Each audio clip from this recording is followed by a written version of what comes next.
आप लोग ना इस वाणी से क्या जपते हो? निंदा, चुगली, फलाना फलाना ऐसा। कोई आपके सामने निंदा किया करे तो उसे चुप कर दिया करो। आप लोग सुनते बहुत हैं, कहीं निंदा होने लग जाए तो आप कान लगा लेंगे चुपके से, जबकि आपका उससे कोई लेना देना नहीं है। बोलो हाँ। लेकिन आपको बड़ा रस आता है। अच्छा ये बताओ, निंदा सुनना पुण्य है कि पाप है? क्यों पाप है? आपने किसी के बारे में सुना, गलत सुना। अच्छा ये बताओ, जिसकी आप बुराई कर रहे हैं, निंदा कर रहे हैं, जैसे आपने कहा अरे वो संत तो बड़े गलत हैं, या वो आपका पड़ोसी तो बहुत गलत है, हम तो जानते थे कि वो ऐसा होगा। आप बैठे क्या कर रहे हैं? उसकी निंदा।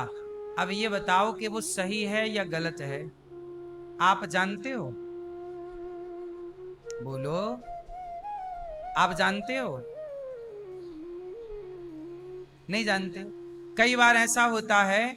अभी देखो, एक आदमी के बारे में मैंने पढ़ा अखबार में और टीवी पे भी मैंने देखा, न्यूज में, कि एक आदमी 20 साल से जेल में था, लगभग 20 साल। और जेल में रहते रहते बाद में पता चला कि वो व्यक्ति जो जेल में था वो बिल्कुल निर्दोष था। क्या था? निर्दोष। और ये कोर्ट ने बाद में कहा कि ये निर्दोष है, और निर्दोष छोड़ा। लेकिन जब छोड़ा, जवानी में अंदर गया, बच्चों को, परिवार को, माँ बाप को छोड़कर, और जब जेल से 20 साल बाद जो भी उसकी सजा हुई, लौटा तो बूढ़ा हो गया। निर्दोष था और वो जेल गया होगा, तो उसके पड़ोसियों ने, रिश्तेदारों ने उसकी घंटों तक बातें की होंगी कि नहीं? अरे वो तो देखो जेल चला गया, कितना गलत आदमी था। घंटे भर लोगों ने बातें की होंगी, लेकिन अंत में क्या पाया? वो क्या था? अब ये बताओ कि जिन्होंने निंदा की, क्या वो जानते थे कि ये दोषी है या निर्दोष है? बोलो। जब जज नहीं समझ पा रहा है, तुम समझ पाओगे? इसलिए आप नहीं कह सकते कि ये व्यक्ति गलत है और ये व्यक्ति सही है। हम जो देखते हैं कई बार वो देखा हुआ सत्य नहीं होता, कई बार हम जो सुनते हैं सुना हुआ सत्य नहीं होता। इसलिए हम किसी की बात क्यों करें? भैया सब अच्छे हैं, यदि किसी ने गलत किया है उसे दंड मिलेगा, पर हम उसकी बात करके पाप क्यों? चलो वो माना कि मैं गलत हूं, माना कि मैं गलत हूं, पर मैं गलत हूं तो मेरी बातें आप घर में बैठ के करोगे कि अरे महाराज तो ऐसे हैं, ढोंगी पाखंडी और ये और वो, तो इससे आपको मिलना क्या है? मैं गलत भी हूं माना कि, तो मेरी बातें करके आप पाओगे क्या? बोलो। लेकिन समाज बुराई करता है कि नहीं? निंदा करता है कि नहीं? आदमी खाए बिना रहता है पर बोले बिना। हम कहते हैं क्यों बोलना है साहब, क्यों अपनी वाणी गंदी करना है? जब भी बोलना है तो भगवान के बारे में बोलो, संतों के बारे में बोलो, अच्छी बातें बोलो। कोई व्यक्ति, आप कह रहे हैं कि ये गलत है, चलो माना कि गलत है, पर क्या वो गलत है? क्या वो सही नहीं है? यदि इस संसार में कोई भी वस्तु आप उठाओ, उसमें दो गुण होते हैं, उसमें कोई ना कोई बुराई भी होगी और उसमें कोई ना कोई। इस संसार में वो कौन व्यक्ति है, वो कौन वस्तु है जिसमें अच्छाई ना हो? बताओ। आपकी सास बहुत बुरी है पर कोई अच्छाई तो होगी ना? आपकी बहू बहुत बुरी है पर कोई अच्छाई तो होगी। आपकी पत्नी बहुत बुरी है पर कोई अच्छाई तो उसमें भी होगी। पति बहुत बुरा है पर कोई अच्छाई तो उसमें होगी। इसलिए कोई व्यक्ति अच्छा या बुरा नहीं होता, हमारा नजरिया डिसाइड करता है कि हम देखना क्या चाहते हैं, हम सुनना क्या चाहते हैं। इसलिए कोई अच्छा नहीं होता और कोई, हम क्या देखना चाहते हैं। अब आज की एक बात ले लो, आज मैं थोड़ा समय मिला जरा सा मैंने न्यूज खोली तो न्यूज में चल रहा था कि एक लड़की है हरियाणा की, उस लड़की को उसके अपने सगे बाप ने 3 गोलियां मार दी। आज की घटना है, आज मैंने सुना, घटना 1-2 दिन के अंदर की होगी। हरियाणा की एक लड़की है, उस लड़की को उसके बाप ने गोली मार दी। वो कोई खिलाड़ी थी, अपनी एकेडमी चलाती थी, बच्चों को सिखाती थी। कोई टेनिस करके गेम होता है क्या, है ना? हाँ, वो टेनिस खिलाड़ी थी। मैं टेनिस नहीं जानता, लेकिन आप लोग जानते होंगे, टेनिस खिलाड़ी थी वो लड़की। और नेशनल इंटरनेशनल जीते, उसने मैच जीते। घर में एकेडमी खोलकर कोचिंग देती, लड़कों को सिखाती, लड़कियों को, लड़कों को। लड़की होनहार, कमाती अच्छा खासा रुपया। बाप ने मार दिया। बाप से पूछा काहे मार दिया, तो बाप ने बोला कि जब मैं गांव में जाता तो गांव के लोग ताने मारते कि तू तो अपनी बेटी की कमाई खाता है, तू तो अपनी बेटी की कमाई खाता है। तो मैंने बेटी को मना किया कि बेटा ये बंद कर दे, लोग ताने मार रहे हैं कि मैं बेटी की कमाई खाता हूं। तो बेटी समझाई कि पिताजी कमाई का क्या है, आप मेरे पिता हैं, आप मेरे पिता हैं, आपने मुझे पाल पोस के बड़ा की, आपने मुझे खिलाया पिलाया। जब मैं आपकी कमाई खा सकती हूं तो आप मेरी कमाई क्यों नहीं खा सकते? बेटी और कुंवारी है, अभी शादी भी नहीं हुई, कि शादी के बाद तो चलो बेटी का नहीं खाते, पर शादी के पहले तो वो लड़की बेटे की तरह है। तो बेटी समझाई, पर बाप ने नहीं कहा, बाप ने नहीं माना। नहीं, तू बंद कर, एकेडमी बंद कर दे, कोचिंग बंद कर। नहीं मानी बेटी। बेटी बोली मैंने सारी जिंदगी यही कमाया है, खेला है, नाम कमाया, इज्जत कमाई, अब 4 पैसे आने लग गए हैं तो मैं अपने पाँव में खड़ी हो पाऊंगी आगे, कि मेरे अपने सपने हैं। चलो आपको नहीं चाहिए पैसे मत लेना, मेरे पास रहने देना। पर बाप ने गोली मार दी। अब मैं आप लोगों से एक सवाल पूछना चाहता हूं कि बताइए इसमें दोषी कौन है? वो लड़की दोषी है, उसका बाप दोषी है, या समाज दोषी है? बोलो जोर से। पर समाज को दंड नहीं मिला। पुलिस ने उठाया, बाप को जेल में डाल दिया। पुलिस ने उठाया और बाप को जेल में डाल दिया बेटी की हत्या के कारण। वो बाप जितना दोषी है, वो बाप दोषी नहीं है मेरे हिसाब से, क्योंकि बाप तो बाप है, वो क्यों मारेगा? उसे मारने पर मजबूर किया समाज ने। क्या वो समाज हत्यारण नहीं है जो आपके दिमाग में जहर भरती है? उसे मारना ही होता तो जब इंटरनेशनल खेलने गई थी तब मार दिया होता, नहीं मारा उसने। पर समाज ने जहर भरा तो मारने पे मजबूर हो गए। लोगों ने जहां मिले, अरे तू तो बाप बेटी की कमाई खाता है, अरे तू तो बेटी की कमाई खाता है, अरे तू तो बेटी की कमाई खाता है।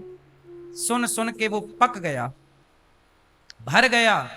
इसलिए कहता हूं मेरी मां, कई बार अब वही लोग जिन्होंने उसके दिमाग में ये जहर भरा, अब वही लोग क्या बातें कर रहे, अरे उसने तो बड़ा पाप किया, बेटी को मार डाला, कितना गंदा आदमी था, कितना नालायक था बेटी को। अब ये वही लोग बातें कर रहे होंगे जिन्होंने उसको मजबूर किया। समाज का क्या बिगड़ा? एक बाप चला गया जेल, एक बेटी चली गई भगवान के घर, खेल खत्म। समाज तब भी बैठी प्रपंच कर रही थी, समाज आज भी बैठी बातें कर रही है। किसी का कुछ ना बिगड़ना साहब, इसलिए दुनिया वालों के कहने पर आप प्रभावित ना हुआ करो। हाथी चला बाजार, कुत्ते लगे हजार। बोलने दीजिए जमाने को, आप अपने रास्ते चलिए। आप अच्छा करेंगे तो भी लोग बोलेंगे, बुरा करेंगे तो भी बोलेंगे। ये दुनिया ने बोलने में सीता माँ को छोड़ा क्या कि तुम्हें छोड़ देंगे? ये वही समाज थी जिस समाज के कारण माता सीता को वनवास जाना पड़ा। ये समाज राम के जमाने में सही नहीं थी तो आज कलयुग में सही होगी। इसलिए लोग क्या कहते हैं इसका प्रभाव दिमाग में ना रखना। लोग तो बहुत बुरा कहते हैं, लोग हमें भी तो बुरा कहते हैं। बोले अनिरुद्धाचार्य तो ठग रहे हैं, लूट रहे हैं। अब पूछो उनसे कि भैया हमने तुम्हारे घर में क्या डाका डाल लिया, कितना लूट लिया तुमको हमने। 308 वृद्ध माओं की यहाँ सेवा कर रहे हैं, 30,000 लोग भोजन कर रहे हैं, 150 बच्चे यहाँ पढ़ रहे हैं। अब बताओ क्या लूट लिया। अच्छा करके समाज को देने के बाद भी लोग क्या कह रहे हैं। यदि हम लोगों की बातों से प्रभावित होने लगे तो हम भी कब की आत्महत्या कर लेते। यदि समाज का जहर हम अपने दिमाग में रखने लग जाएं तो समाज ने तो कई बार, आज जो लोग आत्महत्या करते हैं कोई अपने से क्यों अपने को मारेगा। समाज इतना टॉर्चर करती है, लोग इतना टॉर्चर करते हैं कि लोग अपनी अच्छी खासी खुशहाली जिंदगी जीने नहीं देते। यही बात मैं आपसे कह रहा हूं कि समाज के टॉर्चर को, समाज की गंदी बातों को यदि निकालना चाहते हो तो श्रवण करना सीखिए। सावन का महीना, मस्त कथा सुनिए। और कभी ज्यादा लोड मत लीजिए अपने दिमाग में कि लोग क्या कह रहे हैं। लोग तब भी कहते हैं जब आप अच्छा करते हैं, और लोग तब भी कहते हैं, अच्छा लोग तब नहीं कहते जब आप बुरा करते हैं। समाज की एक बात और याद रखिएगा, जो आदमी बुरा करता है उसे कोई कुछ नहीं कहता। समाज के लोग उसे टॉर्चर नहीं करते जो बुरा करता है, समाज के लोग उसे टॉर्चर करते हैं जो जो जो अच्छा करता है। उदाहरण से बोल रहा हूं, उदाहरण दीजिए, उदाहरण लो।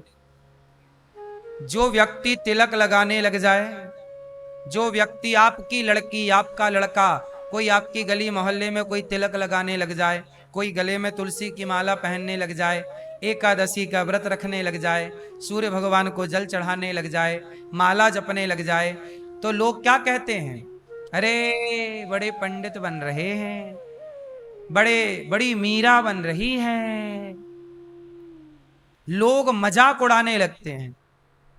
किसका? जबकि वो माला पहन रहा है, कोई गलत तो नहीं कर रहा, तिलक लगा रहा है, गलत तो नहीं कर रहा है। लेकिन अब दूसरी तरफ देखिए, कोई शराब पीने लग जाए तुम्हारे गांव में, बोलो, कोई शराब पीने लग जाए तो क्या शराब पीने वाले को लोग टॉर्चर करते हैं कि तू शराब क्यों पी रहा है? शराब पीने लग जाए कोई नहीं बोलता कि तू शराब क्यों पी रहा है। गांजा पीने लग जाए कोई नहीं बोलता कि तू गांजा क्यों पी रहा है। उसकी माँ, उसका बाप बोलता होगा, समाज तो नहीं बोलती हो। समाज को मजा आता है, अरे गांजा पीने लग गया, अब तो ये बर्बाद हो जाएगा, ये तो शराब पीने लग गया, ये तो अब बर्बाद हो जाएगा। लेकिन तुम शराब और गांजा ना पियो, कुछ अच्छा काम करने लग जाओ तो उन्हीं की नजरें आप पे गड़ जाएंगी। अरे ये अच्छा कैसे कर रहा है, अब कोई उपाय ढूंढो कि इसको नीचे गिराया जाए, ऐसा करो कि इसके पांव पकड़ के नीचे खींचा जाए। शराब पीने से समाज को दिक्कत नहीं है, गलत काम करने से दुनिया को दिक्कत नहीं है। बस इससे आपत्ति नहीं है कि आप बुरे बन गए, दुनिया को इससे आपत्ति है कि आप अच्छे क्यों बन रहे हैं। इसलिए आपके अच्छे बनने से केवल आपका पिता, आपकी माँ, आपका गुरु और भगवान प्रसन्न हो रहे होंगे, वरना बुरा होने से तो समाज बहुत खुश होता है। आज मैं सेवा कर रहा हूं माओ की और यहाँ की सेवा गौरी गोपाल की, तो लोग मुझे भी बोलते हैं कि नहीं, उल्टा सीधा। लेकिन आज मैं शराब पीने लग जाऊं, शराब पीने लग जाऊं तो बस लोग थोड़े दिन बोलेंगे, अरे देखो अनिरुद्धाचार्य ऐसा करने लग गए, शराब और गांजा और ये नशा इत्यादि। पर धीरे धीरे उनको मजा आने लगेगा कि चलो अब ये रास्ता भटक गया। लोग कि मैं कथा ना सुनाऊं, अच्छे काम ना करूं, शराब पी के कहीं गंदी नाली में पड़ा रहूं, क्योंकि मैं पड़ा रहूंगा तो लोगों को लगेगा कि चलो जैसे हम हैं वैसे ही है। अब कोई आगे बढ़ रहा है तो उनको दिक्कत है कि भैया ये क्यों बढ़ रहा है, हम तो बढ़ नहीं रहे हैं। तो वो अपनी बराबरी में लाके खड़ा करना चाहते हैं आपको। इसलिए बिगड़े हुए लोगों पे लोग प्रसन्न रहते हैं। यदि बिगड़े हुए लोगों से कोई दुखी है तो केवल उसके माँ बाप और परिवार, क्योंकि उनको मतलब है ना भैया। बाकी दुनिया तो मौज उड़ा रही है कि वाह बिगड़ गया। बोलो हाँ कि ना। आपके बेटे को केवल आप चाहते हैं कि अच्छा रहे, वरना पूरी कायनात चाहती है दुनिया कि आपका बेटा बिगड़ जाए, शराब पीने लग जाए, मांस खाने लग जाए, गलत रास्ते, औरतों के चक्कर में पड़ जाए, गलत पड़ जाए। दुनिया चाहती ही है आपको गलत बनाना, स्वार्थ है उनका। बोलो हाँ। हमारे गांव में एक आदमी थे, जब हम लोग छोटे छोटे बच्चे थे, 10 साल के, 8 साल के, 12 साल के, हमारे जो लड़कों की टीम थी, तो हमारे गांव में एक आदमी था, आज भी है। वो आदमी का काम क्या था? गांजा भरता चिलम में, और 8 साल के लड़के के पास, 10 साल के लड़के के पास, 15 साल के लड़के के पास आता और गांजा की चिलम पकड़ाता, बोले पियो, पी के बताता पहले ऐसे पीते हैं, और फिर हम लोग उनमें 1-2 को छोड़ दीजिए, बाकी सारे दोस्त उस आदमी के बिगाड़ने पर बिगड़ गए। काय का लालच दिया? बिस्किट लाता वो, सोचो वो अपने पैसा खर्च करता और छोटे छोटे लड़कों को गांजा पिलाता। फिर क्या होता? लड़के हमारे दोस्त लोग गांजा पीने लगे। अब गांजा की जब आदत पड़ गई तो वो बोलता कि हम तुम्हें गांजा देंगे, तुम पैसे लाओ। तो पैसे क्या करता? वो अपनी माँ के पॉकेट से पैसे चुराने लगा, फिर अपने बाप के पैंट के जेब से 10 रुपया चुराया, कभी 50 रुपया चुराया। तो गांजा तो पीने वाला बना, गंजेड़ी तो बना, साथ में चोर बन गया। क्या बन गया? चोर बन गया। किसकी बदौलत? और वो गांव का आदमी सारे लड़कों को बिगाड़ दिया। यदि मैं उस बिस्किट के लालच में आ जाता तो आज मैं भी गांजा पी के पड़ा होता कहीं। और ये घटना केवल मेरी नहीं है साहब, आपका बेटा आपके घर से बाहर रहता है पढ़ने के नाम पे, कोचिंग के नाम पे, पता नहीं कौन लोग उससे गांजा पिला रहे हैं, कौन लोग उसे लालच देके सिगरेट पिला रहे हैं, शराब पिला रहे हैं। आप भी नहीं जान पाते, मेरे माँ बाप भी नहीं जान पाए कि मुझे कौन गांजा दे रहा है। हमारे गांव में एक छोटा सा लड़का था, एक ही लड़का था अपने बाप का, अपनी माँ का इकलौता। साहब उसे गांजा पीना सिखा दिया उसने। उसकी माँ ऐसे रोए कि भैया छोड़ दो मेरे बेटे को, गांजा ना दो, गांजा ना दो। वो लड़का पागल हो गया। गांजा तो मस्तिष्क में सवार हो जाता है ना। गांजा पीने वाले 80% लोग पागल हो जाते हैं। गांजा पीने वाले लोग 80-90% पागल ही होते हैं। इस तरह पागलपन सवार हो जाता है गांजे से। और ये केवल मेरे साथ हुई घटना नहीं, हर बच्चे के साथ घटना घटती है। इसलिए आप लोगों से प्रार्थना करता हूं कि समाज क्या चाहती है। आप लोग कहते हो लोग क्या कहेंगे, लोगों के चक्कर में ना पड़ो, अपने बच्चों को आप संस्कारी बनाओ, सत्संग से जोड़ो। आपको जब भी मौका मिले कथा सुनो, कथा सुनाओ, आप बच्चों को गीता पढ़ाओ, घर का माहौल आप बढ़िया करो। दुनिया तो बिगाड़ना ही चाहती है, आप माँ बाप है, केवल आप संवारना चाहते हैं। तो ये कौन सा महीना है? सावन के 2 अर्थ हैं। एक तो है श्रवण, इस महीने में कथा सुनना चाहिए। दूसरा, श्रवण जैसा बनना चाहिए। श्रावण कौन सा महीना है? श्रावण मतलब श्रवण के जैसा बेटा बनना चाहिए। ये महीना हमें ये बताता है कि पुत्र कैसा हो, धुंधकारी के जैसा या श्रवण के जैसा। तो यहां से पुत्र के संस्कार डेवलप होने चाहिए, बच्चों के संस्कार बनने चाहिए इस माह से। तो ये सावन की पावन महिमा है और आज सावन का पहला दिन है। आओ हम और आप आज से भागवत सुनना शुरू करें। खूब प्रेम से नित्य भागवत सुने और प्रेम से आनंद लें। आज पुण्य तिथि पर कथा का आरंभ हुआ है। हमारे यजमान जी श्रीमती निरुपमा सिंह जी, कहाँ हमारी मैया निरुपमा मैया, स्वर्गीय पति रघुनंदन सिंह जी की पुण्य स्मृति में, और आज उनकी पुण्य स्मृति है। मैया आज है, आज उनकी पुण्य तिथि है। और आज मैया ने अपने स्वर्गीय पति की पुण्य स्मृति में भागवत का आयोजन करा के अपने स्वर्गीय पति को भागवत सुनवाने का कार्य किया।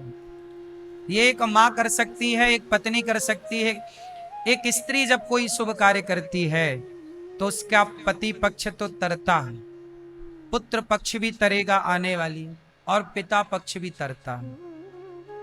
इसलिए स्त्री के द्वारा जब आप कोई भी कार्य करते हैं, पुरुष के द्वारा, विशेष रूप से स्त्री के द्वारा 21 पीढ़ियां तर जाती हैं। भागवत सुनने से कितनी पीढ़ियां तरती हैं? इसलिए भागवत सुनना चाहिए। आज से यहाँ भागवत जी के पोथी पाठ भी बैठे हैं। बहुत सारे यजमान परिवारों ने अपने पितरों के लिए भागवत जी के पोथी पाठ बिठाए हैं। और साथ ही आगामी भागवत जी के पोथी पाठ होंगे 14 अगस्त से 20 अगस्त भागवत जी की पोथी पाठ होंगी, आप बिठा सकते हैं। हमारे भैया मैया के सुपुत्र भैया श्री विशाल सिंह जी, निशी सिंह जी, पोता हर्षित सारस्वत और बेटी पुष्पा कीर्ति पूजा, समस्त परिवार, समस्त सिंह परिवार पटना से आप आए हैं। देवघर झारखंड, प्रेस इंडियन पंच। आप बड़े भाव से सभी भक्तजन हमारी मैया श्रीमती निरुपमा मैया के लिए तालियां बजाएं। इनके पूरे परिवार का अभिनंदन करें कि इनके द्वारा हम सबको सावन में कथा मिल रही है। श्रावण में कथा अभी 26 नवंबर से 2 दिसंबर तक भागवत जी यहाँ पर 84 कोस की परिक्रमा है। आप लोग भी 84 कोस की परिक्रमा में पिछली बार हुई थी अप्रैल में, अब नवंबर में है। 84 कोस की यात्रा में आप चलना चाहें तो नवंबर में आना, हम 84 कोस की यात्रा में आपको लेकर चलेंगे, जहां नंदगांव, बरसाना, गोकुल, गोवर्धन सबकी परिक्रमा और सबका दर्शन और सबकी महत्व क्या है सब बताएंगे। प्रिय भक्तों, श्रावण के पावन माह में हम सब भागवत जी को सुने और श्रवण करें। श्रवणम कीर्तनम, श्रवणम भक्ति में एक भक्ति है, श्रवणम सुनना एक भक्ति है। तो बात समझ में आई? निर्मल वाणी पाकर तुझसे नाम न तेरा गाया, नैन मूंद कर हे परमेश्वर कभी न तुझको ध्याया। मन वीणा की तारें टूटी, अब क्या राग सुनाऊं, मैली चादर ओढ़ के द्वारे कैसे आऊं। इन पैरों से चलकर तेरे मंदिर कभी ना आया, जहां जहां हो पूजा तेरी कभी ना शीश झुकाया। हे हरिहर मैं हार के आया, अब क्या हार चढ़ाऊं। मैं ही हार के आया तो अब कौन सा हार चढ़ाऊं, मैली चादर ओढ़ के बंदे द्वारे कैसे आऊं। देखो, तू है अपरंपार दयालु, सारा जगत संभाले, जैसा भी हूं मैं हूं तेरा। पितृताए बोले सत्संग के जल से, राम नाम के साबुन से जो मन का मैल छुड़ाएगा तो निर्मल मन के दर्पण में वो प्रभु का दर्शन पाएगा। जो निर्मल मन कर लेता है, सत्संग ही वह जल है जो व्यक्ति को पावन कर देता है, पवित्र कर देता है। तो अब आप बताओ कि आपको पवित्र होना है।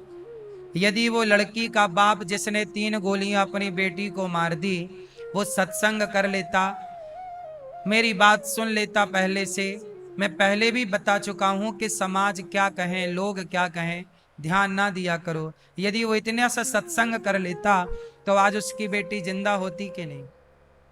सत्संग ना करने के नुकसान बहुत हैं और सत्संग करने के फायदे बहुत। सत्संग आपको पॉजिटिविटी से भरता है, जबकि समाज आपको नेगेटिविटी से भरता है, नकारात्मकता घेर लेती है। बोलो हाँ। प्रिय भक्तों, भागवत जी में 18,000 श्लोक, 335 अध्याय।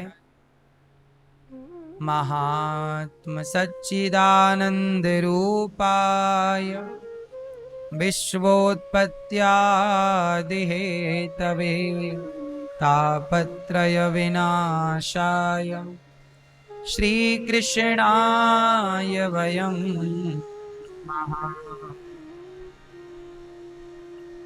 किसका गुणगान सुने? लोगों के बारे में ना सुना करो ज्यादा, मन मलिन होगा। समय मिले तो प्रभु के बारे में सुनो। सबसे अच्छे हैं तो भगवान, सबसे बुरा है तो कौन? सबसे बुरा है कौन? सबसे बुरा मैं हूं स्वयं। बुरा जो देखन में चला, बुरा न मिलिया कोई, जो दिल खोजा आपना, हमसे बुरा न को। सबसे बुरा मैं हूं और सबसे अच्छे भगवान। अच्छाई देखना है तो भगवान की, बुराई देखना है स्वयं की। किसी को क्या बुरा कहें? भगवान सच्चिदानंद सच्चिदानंद रूपाय। ईश्वर कैसे हैं? सत चित आनंद। भगवान में सत्य है, प्रकाश है, आनंद है। संसार में क्या है? कीचड़। संसार में क्या है? कीचड़ है। संसार में वासना है। अच्छा ये बताओ, आपके शरीर में वो कौन सी जगह है जहां से खुशबू निकलती है? किस अंग से खुशबू आती है? हर अंग से क्या निकलती है? दुर्गंध। क्या निकलती है? जोर से। शरीर के हर अंग से दुर्गंध निकलती है। पर भगवान की माया ऐसी है कि दुर्गंध से भरा शरीर, उस दुर्गंध की तरफ लोगों का अट्रैक्शन होता है, झुकाव होता है। उस दुर्गंध की ओर समाज, लोग खिंचे चले जाते हैं। एक स्त्री, एक पुरुष, शरीर से क्या निकल रही है? दुर्गंध। आपके मुंह से भी बदबू आती है, आपको पता है कि नहीं? बोलो हाँ। गुटखा तंबाकू खाने वालों का तो नाले जैसा महकता है।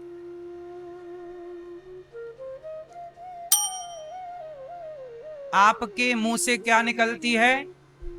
दुर्गंध। आपकी आंखों से क्या निकलती है? गंदगी। सवेरे देखा होगा कीचड़ यहां यहां। नाक से सर्दी हो जाए तो क्या टपकता है?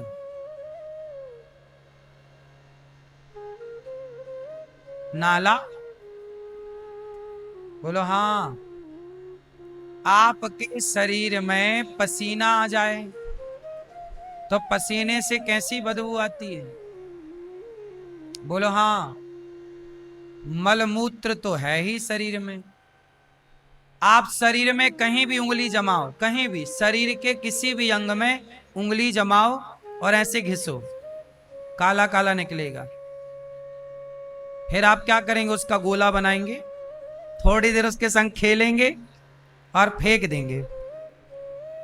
कुछ लोग नाक में उंगली डालते हैं, मानो ये कुछ खोजने निकले हैं।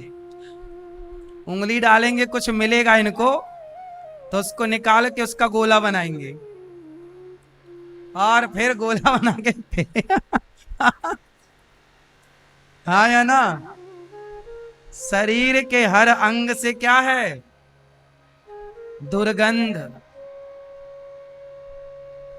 और दुर्गंध के भरे शरीर में लोगों की आसक्ति है। दुर्गंध के शरीर में लोगों का क्या है? आकर्षण है। किस बात का आकर्षण है? पता नहीं। आकर्षण कहां होना चाहिए? अरे भाई, भगवान से सुंदर कोई है? आकर्षण का केंद्र तो भगवान है।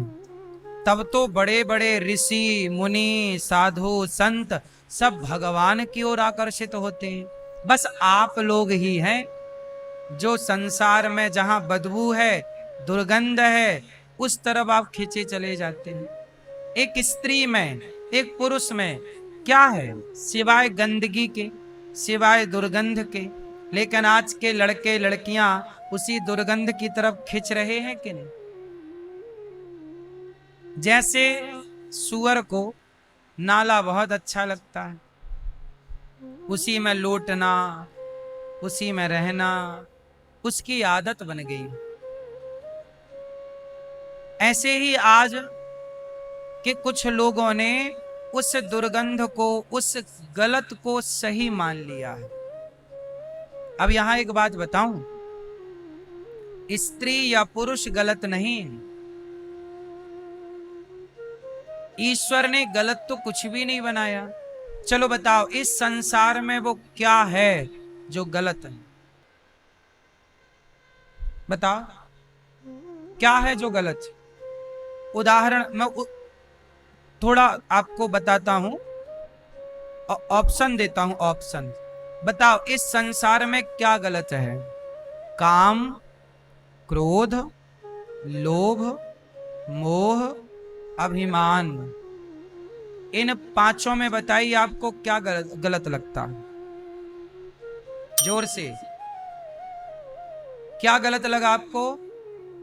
पांचों में पांचों गलत हैं कि कोई एक गलत लगा या पांचों अच्छे लगे? मैया हाँ नहीं, आप वीडियो बनाओ बनाओ, पर मेरे प्रश्न का उत्तर भी नहीं बनाती रहो ना, काय काट रही हो मेरी माँ। ये बताओ आपको क्या अच्छा लगा? काम, क्रोध, लोभ, मोह, अभिमान, इनमें क्या सही लगा आपको, क्या गलत है? हैं?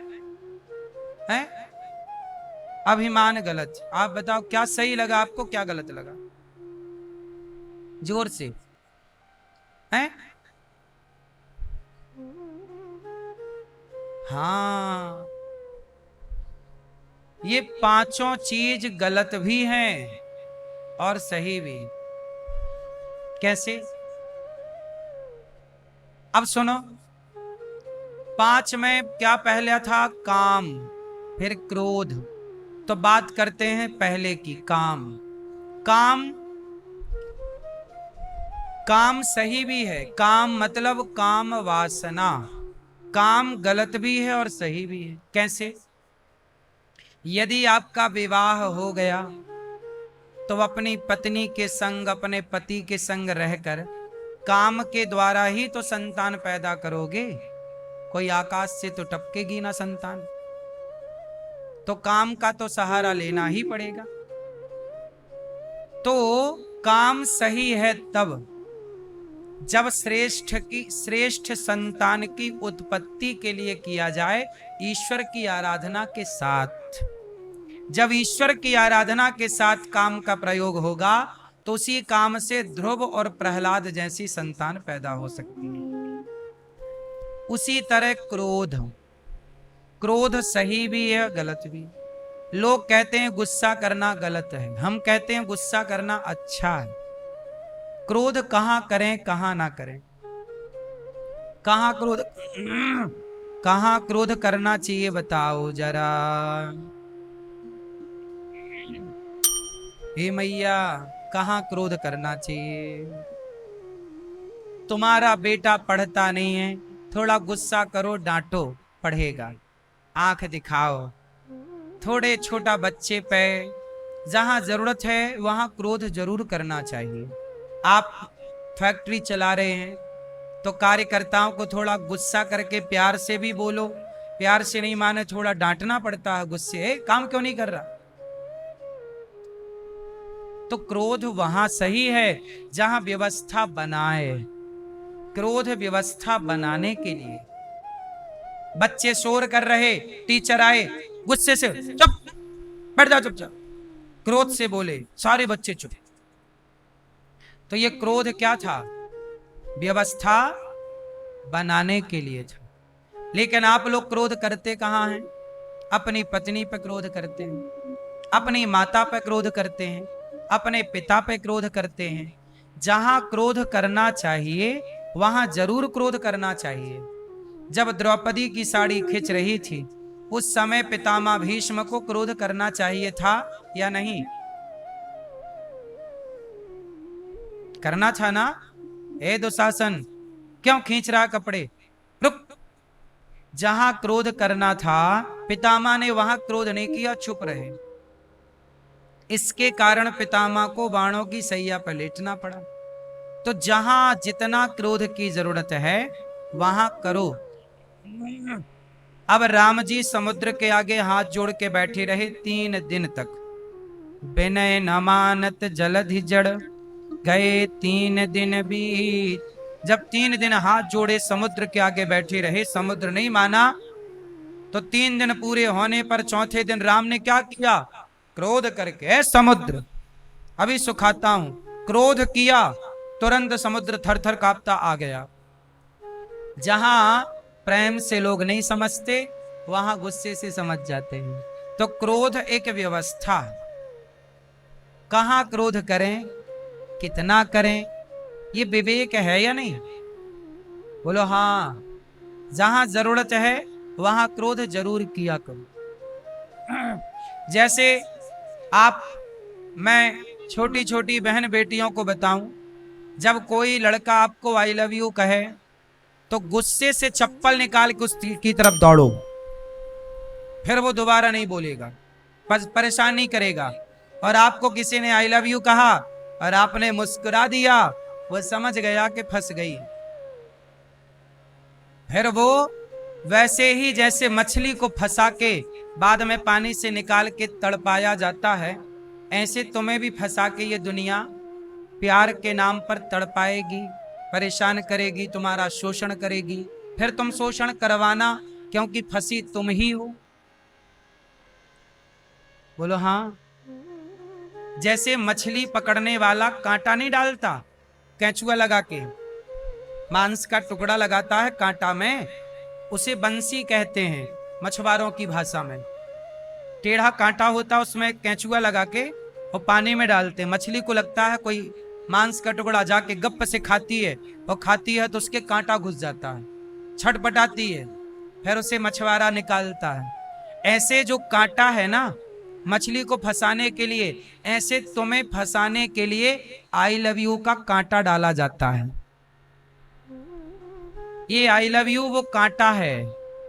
जैसे मछली फंसाने के लिए वो कांटा है, ऐसे समाज ने आई लव यू नाम का एक सेंटेंस याद किया, और वो आई लव यू के नाम से लड़कियों को फंसाकर उन्हें प्यार के नाम पे फंसा के फिर उन लड़कियों को लोग बेचते हैं। लव जिहाद के द्वारा कह लो, झूठे प्यार के द्वारा कह लो, देश विदेशों में लड़कियां बिकती हैं। बोलो हाँ। सामान्य भाषा में बोलते हैं कोठे। तुम्हें ले जाके कोठे पर बिठा दिया जाएगा, वहां पर केवल तुम्हारा शोषण होगा। आज पूरी दुनिया में स्त्रियां बेची और खरीदी जाती हैं। किसके लिए खरीदी जाती हैं? शारीरिक शोषण के लिए। अब ये बात लड़कियों को कौन समझाए कि तुम जिससे प्यार कर रही हो वो प्यार असली है कि नकली है? भाई रावण साधु बन के आया था सीता मैया को फंसाने। बोलो, रावण क्या बन के आया? साधु। क्या बोला? भिक्षा दे दो। सीता मैया को साधु के रूप में आया। रावण के षड्यंत्र को सीता मैया ना समझ पाई तो आज के लड़का लड़कियों का षड्यंत्र कौन समझ पाएगा? सीता मैया फंस गई रावण के षड्यंत्र में, हाँ या ना?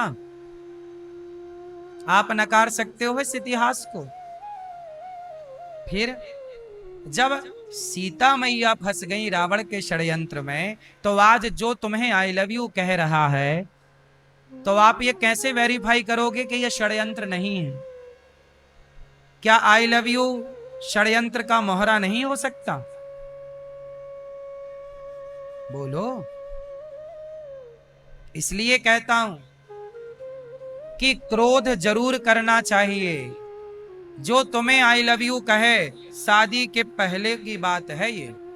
शादी के बाद तो आपका पति आपको कहेगा ही आई लव यू, पत्नी कहेगी ही आई लव यू, पर शादी के पहले कोई कहे तो चप्पल उतार के दौड़ना मेरी बहनों। यदि नहीं दौड़ी तो सारा दुख तुम्हारी तरफ दौड़ जाएगा, बच ना पाओगी उस दुख से। फिर किसी सूटकेस में तुम्हारे टुकड़े नजर आएंगे, किसी सूटकेस में तुम्हारे टुकड़े नजर आएंगे, या फिर कुकर की सीटी बज रही होगी तुमसे, पकाई जाओगी तुम, कुत्तों को तुम्हारी बोटी बोटी खिलाई जाएगी। ये सब जो हो चुका, मैं वो एग्जाम्पल दे रहा हूं। एक लड़की को उसके यार ने क्या किया, काट के कुकर में पका दिया। अभी की हाल की एक घटना, एक लड़का हॉस्पिटल में अपनी प्रेमिका को उसकी गर्दन पे कई चाकू मारा। अभी देखा कि नहीं टीवी पे? प्रेमिका पड़ी है, वो मना कर दी, मैं तेरे से शादी नहीं करूंगी। लड़का बोला मैं तेरे से शादी करना चाहता हूं, आई लव यू वगैरह उसने स्वीकार किया होगा, एक्सेप्ट किया होगा, बोला होगा आई लव यू टू। लड़के को लगा करती है प्यार। लड़की के माँ बाप ने उसकी कहीं शादी तय कर दी। उसके प्रेमी को पता चला, उसने आया हॉस्पिटल के अंदर जहां 20-25 लोग खड़े वीडियो बना रहे थे, सबके सामने उसने अपनी प्रेमिका के गर्दन पे छुरी चलाई, और छुरी चलाने के बाद वो मरी नहीं तो मारता रहा, कई छुरी मारा उसने, कई चाकू मारे, और लोग वीडियो बना रहे हैं। ये है समाज। समाज का ये दूसरा वाक्य, दुनिया को वीडियो बनाने से मतलब है, तुम्हारी जान जा रही है इससे मतलब नहीं है, क्योंकि व्यू वहीं आएंगे ना वीडियो पे। आज दुनिया व्यू के चक्कर में जान, इतने लोग वहां खड़े थे, कोई भी पकड़ के 4 थप्पड़ मारता तो लड़की की जान बच जाती। हॉस्पिटल के अंदर की बात है, तुरंत वो भर्ती हो जाती, पर वो मारता रहा, वो मरती रही, और लोग कैमरे से वीडियो बनाते रहे, तड़पती रही वो, कोई ना गया बचाने। ये हाल है समाज का। ऐसे समाज का निर्माण हो रहा है अब, जहां कोई किसी के लिए आगे कदम नहीं बढ़ाता। द्रौपदी की लाज लुट रही थी, तब कौन आगे बढ़ा? आज उसका भी तो गर्दन कट रही थी, कौन आगे आया? तब भी द्रौपदी जैसी हालत थी, तो आज कौन सी हालात सुधरे हैं? बोलो, स्थितियां कहां सुधरी हैं? इसलिए मेरी बहनों, मैं आप लोगों से कहूं, क्रोध करना सीखो। जहां क्रोध की जरूरत है वहां क्रोध करो, नहीं करोगी तो आपको रोना पड़ेगा। जैसे भीष्म पितामह ने नहीं किया क्रोध, तो बाणों की सैया पे लेटना पड़ा। तो काम सही है, उपयोग सही है, तो क्रोध भी जरूरी है, हाँ या ना? तो काम, क्रोध, लोभ, लोभ भी अच्छा है यदि यूज अच्छा है तो। लोभ होना चाहिए। ये बताओ, लोभ अच्छा है कि बुरा है? रोटी, कपड़ा, मकान का लोभ सबको होना चाहिए। रोटी, कपड़ा, मकान बनाओ, इतना लोभ करो कि आपके पास आपका घर हो, पहनने को कपड़े हो अच्छे, खाने को भरपेट आपके पास रोटी हो। इसके बाद फिर आपके पास ज्यादा पैसे आ रहे हैं तो उसे समाज की सेवा में लगाओ, समाज के हित में लगाओ, देश के हित में लगाओ, भलाई में लगाओ। लोभ करो, लोभ जरूरी है साहब। मैं भी लोभ करता हूं, आप लोगों से रोज भीख मांगता हूं, क्योंकि मांगू नहीं तो मेरे लोभ करने से 300 वृद्ध माताओं को यहाँ रहने की जगह मिल गई, 150 बच्चे गुरुकुल में पढ़ते हैं। मैं लोभ आपसे करता हूं कि थोड़ा थोड़ा दान करो। इसी लोभ के कारण एक गौरी गोपाल विद्यालय बनाने का मन है, जो CBSE बोर्ड होगा, कक्षा 1 से लेकर 12वीं तक होगा, जहां शिक्षा के संग बच्चों को संस्कार देंगे और सारी शिक्षा फ्री होगी। भारत के इतिहास में यह पहली बार होगा कि सीबीएसई बोर्ड की पढ़ाई फ्री है। और ये कैसे संभव है? जब ये दास अनिरुद्ध आपसे भिक्षा मांगता है, लोभ मेरे अंदर है, मेरे अंदर भी एक लोभ है। मेरे अंदर ये लोभ है कि मेरे भारत की शिक्षा में गीता ऐड होनी चाहिए, संस्कार होने चाहिए। ये मेरा लोभ है। मैं चाहता हूं कि ऐसा विद्यालय हो जहां जहां इंग्लिश तो पढ़ाई जाए, गीता भी पढ़ाई जाए, जहां जहां बच्चों को संस्कार दिए जाएं। ये लोभ मेरा है। अब सही है कि गलत है वो आप डिसाइड करिए। तो लोभ गलत नहीं है यदि सही है तो मेरा भी तो लोभ है कि भारत की शिक्षा में बदलाव होना चाहिए, संस्कार निहित होना चाहिए, संस्कार युक्त शिक्षा होनी चाहिए, जहां मातृ देवो भव का पाठ भी होना चाहिए, पितृ देवो भव का पाठ भी होना चाहिए। बोलो हाँ, नहीं होना चाहिए साहब?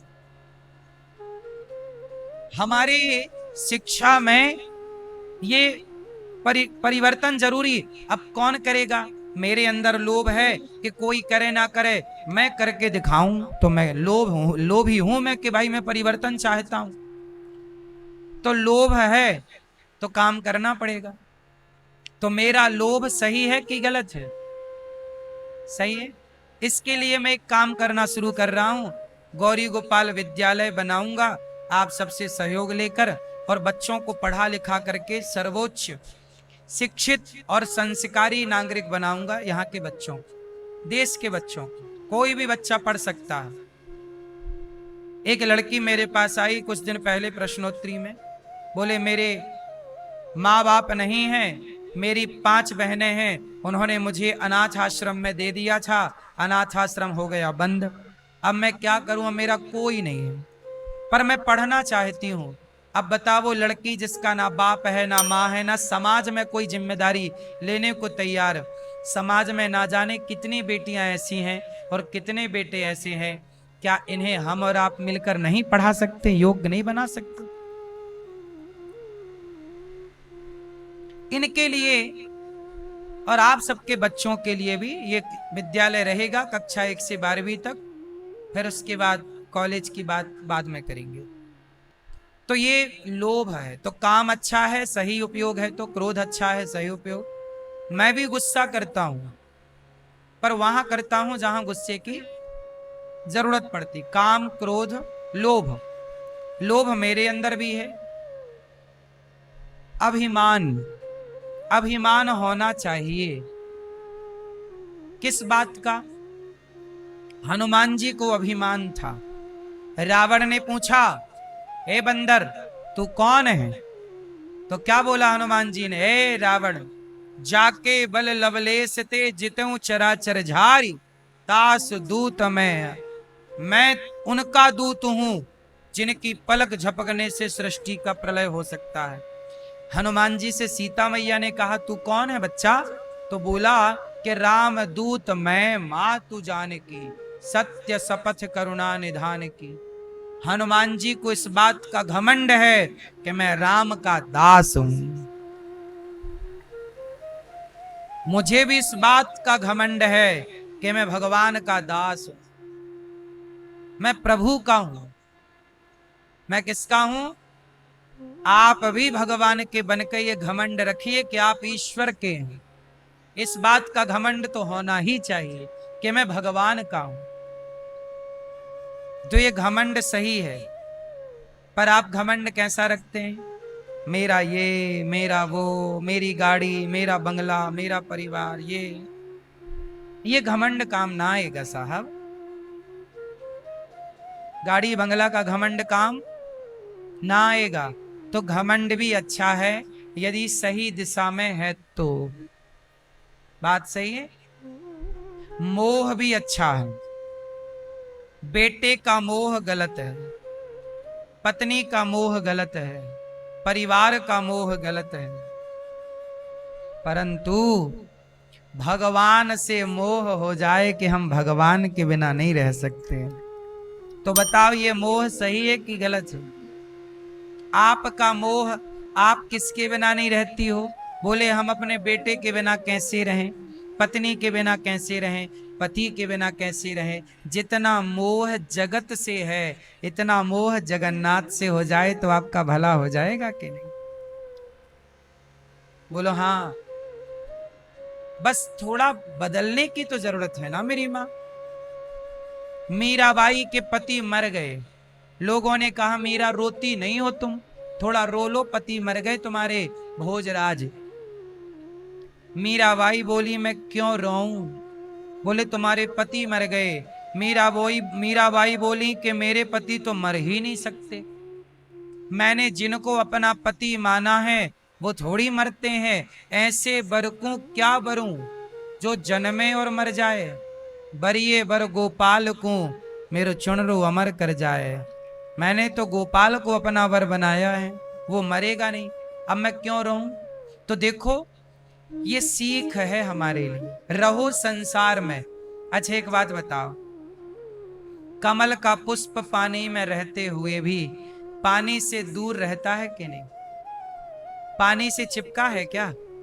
पानी की एक बूंद यदि डल जाए कमल की पंखुड़ी पर तुरंत गिरा देता। पानी में रहता हुआ पानी से अलग है कि नहीं? हाँ या ना? मैया हो मेरी माँ, कमल पानी में रहता हुआ भी पानी से अलग है। उसी तरह आप पत्नी के साथ, पुत्र के साथ, परिवार के साथ रहते हुए भी सबसे अलग रहिए, भगवान के बनकर के रहिए। यही है जीवन का सार।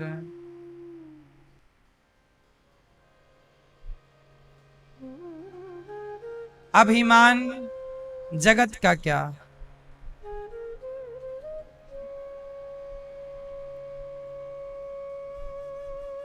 सही है ना?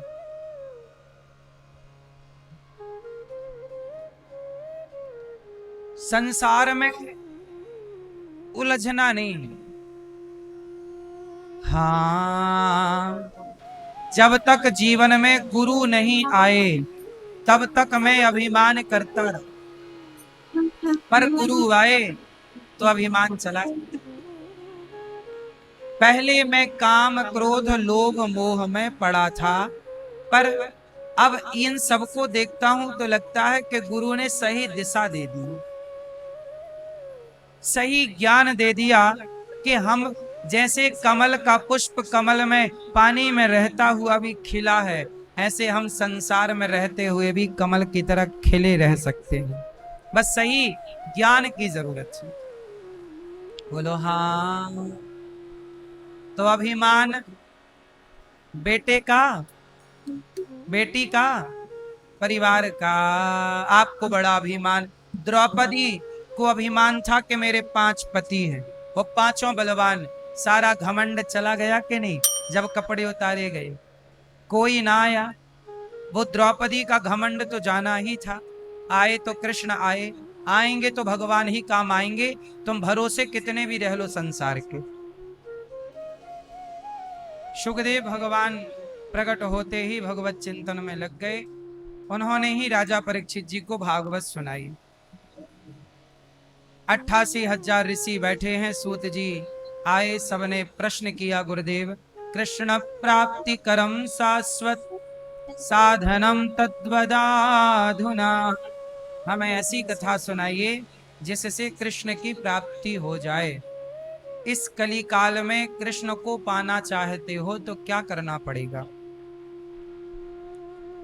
कृष्ण की प्राप्ति का, भगवान की प्राप्ति का साधन क्या है? बताइए, इस कलयुग में भगवान की प्राप्ति का साधन क्या है? केवल भगवान का नाम, भगवान की कथा।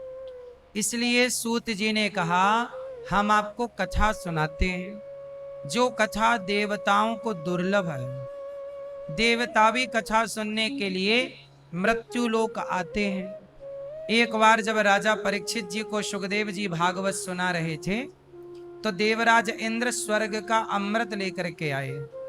सुखदेव जी से कहा कि स्वर्ग का अमृत राजा परीक्षित को पिलाओ और हमें कथा का अमृत पिला दो। तब सुखदेव जी ने कहा, परीक्षित आप कौन सा अमृत पियोगे, स्वर्ग का अमृत के भागवत का अमृत? तब परीक्षित जी ने कहा मुझे स्वर्ग का अमृत नहीं पीना, क्योंकि स्वर्ग का अमृत पी करके स्वर्ग मिलेगा, पर भागवतामृत पी करके तो भगवान मिल जाएंगे। इंद्र को वहां से विदा किया, इंद्र चले गए। जब परीक्षित जी का 7 दिन में उद्धार हुआ, जो भागवत सुनता है उसका उद्धार जरूर होता। परीक्षित जी का उद्धार हो गया। इंद्र को लगा बुरा कि भाई क्या अमृत से, स्वर्ग के अमृत से श्रेष्ठ भागवत है? तब इंद्र ने स्वर्ग में तराजू बांधी और तराजू बांधकर तौल करके देखा। देखा तो एक पलड़े में भागवत जी को रखा और दूसरे पलड़े पर स्वर्ग के तमाम सुखों को रखा, पर कोई भी सुख स्वर्ग का अमृत भागवत जी की बराबरी ना कर सका। तब इंद्र ने भागवत जी को प्रणाम किया, तब भागवत से भगवान प्रकट हो गए। इंद्र, ये भागवत कोई पोथी नहीं है, ये भगवान का स्वरूप है। भागवत का एक एक अक्षर, एक एक शब्द ब्रह्म है। कानों से जब आप कथा सुनते हो तो केवल कथा नहीं जाती, शब्दों में घुल करके भगवान पहुंचते हैं आपके भीतर। ईश्वर किस रूप में है? शब्द ब्रह्म, ईश्वर शब्द के रूप में है। ईश्वर किस रूप में है? शब्द रूप। तब भगवान की कथा जब कानों से प्रविष्ट कर्ण रंध्रेना, जब कानों से कथा जाती है तो केवल कथा नहीं, कृष्ण ही प्रवेश करते हैं। इसलिए जो ज्यादा कथा सुनते हैं उनके भीतर ज्यादा प्रेम होता है। कथा ना सुने तो प्रेम ना होगा भगवान से। इसलिए कथा सुनने से प्रेम प्रकट होता है। जैसे दही का मंथन करने से मक्खन प्रकट होता है, ऐसे कथा सुनने से भगवान हृदय में प्रकट होते। अब कोई कहे हम कथा नहीं सुनते पर भक्ति करते हैं, तो सुन लो आप, कथा सुनने, कथा नहीं सुनते यदि आप और भक्ति करते हैं तो आप भक्ति कर ही नहीं सकते। क्योंकि बिना सत्संग के, बिना प्रभु के गुणों को जाने आपका मन लगेगा ही नहीं, आपका प्रेम बढ़ेगा ही नहीं। अच्छा एक बात बताओ, आपके बगल में हीरा पड़ा हो पर आप पारखी ना हो, तो क्या आप उस हीरे को हीरा समझेंगे? बोलो। आप हीरा बगल में पड़ा है आपके, पर आपको हीरे की पहचान करनी नहीं आती, तो आपको तो यही लगेगा कोई कांच का टुकड़ा पड़ा है। हीरे की परख तो जौहरी को होती है, बिना जौहरी के हीरे को परखा नहीं जा सकता। उसी प्रकार भगवान की कथा तो कोई सच्चे भक्त रूपी जौहरी को है। यदि कोई भक्त नहीं है, कथा नहीं सुनता, तो भक्त नहीं हो सकता। माला आप जपने बैठो, जपो, बहुत लोग माला जपते हैं, जप रहे हैं, जप रहे हैं, पर यदि आप कथा नहीं सुनते, बिना कथा सुने आपके हृदय में प्रभु के प्रति प्रेम कैसे होगा? अच्छा जैसे चलो ये बताओ, राम के बारे में जानना हो तो क्या करना पड़ेगा? राम की कथा सुननी पड़ेगी। आप राम की कथा ना सुने तो क्या राम के बारे में जान पाओगे? और जब जानोगे ही नहीं राम के बारे में, तो राम से प्रेम कैसे होगा? प्रेम होने के पहले जानना तो पड़ेगा। बोलो हाँ। आप कृष्ण के बारे में जानते नहीं हैं तो कृष्ण से प्रेम क्या करोगे? जो जानता ही नहीं। अब जैसे चाइना के लोग, चाइना के लोग चींटे की चटनी खाते हैं, मेंढक का अचार खाते हैं। अब बताओ, जब मेंढक के अचार के बारे में हमने बोला तो आपकी जिह्वा पे पानी आया? लेकिन यहां कोई छिंग छोंग छीछन बैठा होता चाइनीज, और उसको हम मेंढक के अचार की बात करते तो उसकी जिह्वा पे, अपने यहां तो आम का अचार होता है, बढ़िया मिर्ची डाल के, बढ़िया मसाले डाल के, आम का अचार, आंवले का अचार, कटहल का अचार। तो भाई जब आपने कभी मेंढक का अचार खाया ही नहीं, सुना ही नहीं, देखा ही नहीं, तो आपका मन उसकी तरफ जाएगा क्यों? मन तो तब जाएगा ना जब आप उसके बारे में सुने, उसे चखें, उस माहौल में रहें। उसी तरह बिना माहौल में रहे, अब मैं मांस नहीं खाता क्योंकि मेरे घर का माहौल मांसाहारी नहीं है। आप में से कुछ लोग मांस खाते हैं क्योंकि आपके घर का आसपास का माहौल मांसाहारी है। तो जो मांस, अब मैं मांस नहीं खाता और मुझे मांस देखकर उसकी दुर्गंध से दिक्कत होती है, पर जो खाते हैं उन्हें उस दुर्गंध से कोई दिक्कत नहीं, उन्हें उस स्वाद से कोई दिक्कत नहीं। उसी तरह जो भगवान की कथा सुनते हैं वही ना भगवान से प्रेम करेंगे और प्रेम से फिर माला जपेंगे। अब हमें दाल बाटी चूरमा, कढ़ी भात, राजमा चावल, लिट्टी चोखा, दाल वापले, दही पराठा, अपन लोग तो ये खाते हैं। तो अपने को तो जहां इनके नाम सुनाई पड़ते हैं तो जिह्वा पे पानी आता है, पर मेंढक के अचार के नाम से तो पानी नहीं आता, क्योंकि हमने लिट्टी चोखा खाया है, दाल वापले खाए हैं, दाल बाटी चूरमा खाई है, दही पराठे खाए हैं, गक्कड़ भरता खाई है। तो इन सबको खाए हैं तो पता है, इनसे प्रेम है। इस भोजन से क्या है, केवल खा नहीं रहे हैं, इस भोजन से क्या है, प्रेम भी। बोलो हाँ। उसी तरह जब आप भगवान के बारे में जान जाओगे कथाओं के द्वारा, तो अपने आप भगवान से क्या हो जाएगा, प्रेम। और जब प्रेम प्रकट हो जाएगा तब भगवान का नाम प्रेम से जपा जाएगा, तब जाके उस प्रेम के बल पर परमात्मा का साक्षात्कार होगा, कुछ पाओगे।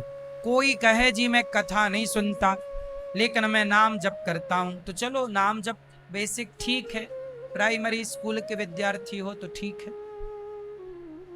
पर नाम जप का मतलब तब है जब कथा, पहले राम के बारे में जाना जाए कि राम का स्वभाव कैसा है। अच्छा, आप लोग राम के बारे में जानते हो कि नहीं? मैया बताओ राम कैसे हैं, राम का स्वभाव कैसा? पीली मैया बताओ राम कैसे हैं? हैं बूढ़े ही हैं, भोले भाले हैं, भोले भाले। राम के बारे में आप जानती हो मेरी माँ, भोले भाले हैं। आप बगल पीली मैया बताओ राम कैसे हैं? हैं मर्यादा पुरुषोत्तम आपके बगल में राम कैसे हैं? हैं मर्यादा पुरुषोत्तम मैया, राम कैसे हैं मेरी माँ? हैं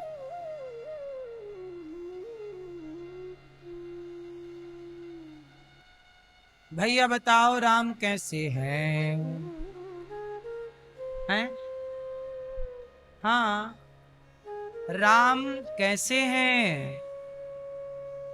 वैसे आप सबने बताया सही, गलत किसी ने नहीं बताया, पर राम कैसे हैं? आप जगत के दाता हैं। अब बताओ भगवान राम कैसे हैं? करुणा से भरे हुए, जिनके भीतर जटायु के लिए करुणा है, केवट के लिए करुणा है, शबरी के लिए करुणा है। जहां विदुरानी के घर छिलकों का भोग लगा के दुर्योधन के 56 भोग त्यागते हैं। बताओ आज के जमाने में कोई इतना बड़ा आदमी हो जाए भगवान की तरह, तो उसके भीतर सामान्य लोगों के लिए इतनी करुणा होगी? सुदामा जैसे लोग आए तो अपने नेत्रों के जल से चरण धोए कन्हैया। सुदामा की कथा जब सुनते हो तो कृष्ण के स्वभाव के बारे में पता चलता है कि भगवान का स्वभाव गरीबों के प्रति कैसा है। हम जैसे पापियों के प्रति भगवान क्या सोचते होंगे? हमारे बारे में भी तो कभी भगवान सोचते होंगे ना। हम रोज भगवान के बारे में सोचें तो कभी तो वो हमारे लिए सोचेंगे। हम उन्हें रोज याद करें।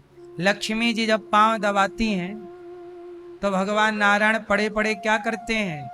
अपने भक्तों की बातें करते हैं। कभी आपकी बातें की होगी, कभी भगवान ने तो कभी हमारी बातें की होंगी, कभी इनकी बातें होंगी, कभी। भगवान के पास भक्तों की बात करने के सिवा कोई काम थोड़ी है। भगवान के तो बाकी सब कार्यकर्ता संभाल रहे, एक चुटकी बजाते हैं तो कई ब्रह्मा पैदा हो जाते हैं। करो अपना काम। काम कर रहे हैं लोग, पर भगवान क्या कर रहे हैं? भक्तों की बातें। कौन सा भक्त मेरा कहाँ है, किस हाल में है, क्या सुख है, क्या दुख है, सब देख रहे हैं परमात्मा। सब जान रहे हैं ईश्वर। तो भगवान मेरी माँ सब जानते हैं। अब देखो, देवराज इंद्र ने भागवत जी को प्रणाम किया क्योंकि ये भगवान का स्वरूप है। एक बार नारद जी ने पूछा सनकादियों से कि गुरुदेव ये बताओ, भागवत पापी से पापी व्यक्ति सुने तो क्या उसका उद्धार होगा? बोले हाँ,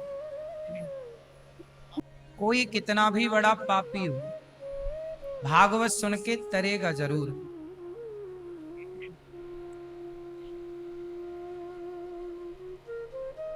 तो बताओ कोई तरह? बोले हाँ। एक आत्मदेव जी नाम के पंडित जी थे। आत्मदेवः पुरे तस्मिन् सर्ववेद विशारदा। आत्मदेव जी की पत्नी का नाम था धुंधली देवी। आत्मदेव जी एक संपन्न थे, घर में पैसा था, प्रतिष्ठा थी, पत्नी, सब कुछ था। पर आत्मदेव जी के घर में कमी क्या थी? पुत्र नहीं था। क्या नहीं था? मैया, ओ मेरी माँ, मैया जी, मैया सुई धागा लेके आई हो क्या? कुछ सिल रही है मैया। सुनो मेरी माँ, आत्मदेव जी के घर में सब कुछ था, एक चीज की कमी थी, पुत्र, बेटा नहीं था। बड़ी पूजा की, पाठ किया, नहीं मिला। तो आत्मदेव जी को बोध लगाना ही था। क्या करें? एक बात बताएं मैया, ईश्वर जो देते हैं उसे तो करो स्वीकार, और जो नहीं देते उसे भी करो स्वीकार कि चलो नहीं दिया, मतलब ईश्वर की कृपा है, मर्जी तो है ही। ईश्वर की कृपा के बिना कुछ होता नहीं है। हमें कुछ मिला है तो ये ईश्वर की कृपा है, और हमें नहीं मिला तो ये ईश्वर की, बोलो मेरी माँ, ये क्या है? ईश्वर की इच्छा है।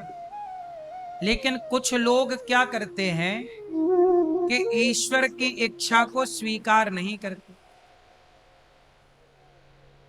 जैसे किसी को बेटा नहीं मिलता तो नहीं मिला तो प्रसन्न रहो, अब नहीं मिलता तो लोग रोते हैं, बेटा बेटा कैसे भी हो। और ये क्या क्या तरकीब लगाते हैं लोग। बोले हमारा पेट में खराबी है तो हम दूसरे महिला के पेट में अपना बच्चा रखवा देंगे। ऐसा भी कोई प्रोसेस होता है ना, कि अपना बच्चा लोग दूसरे महिला के पेट में रखवाते हैं, फिर वो जब हो जाए तो ले लेते हैं और वो उसके बदले में पैसा ले लेती है। अब सोचो, उसका तो धंधा है, उसने पेट को इंडिया गेट बना रखा है। आओ कोई भी बच्चा रख के चले जाओ। बोलो हाँ, उनके तो धंधे हैं। अब तुम्हें ऐसे में जब बेटा मिलेगा तो वो कैसा मिलेगा? जनसंख्या ही बढ़ानी है तो क्या देश की आबादी अभी कम है? ठीक ठीक तरीके से ईश्वर दें तो रखो, नहीं दें तो समझ लो कि ये ईश्वर की मर्जी है। ये क्या है ईश्वर की? बोलो, मर्जी।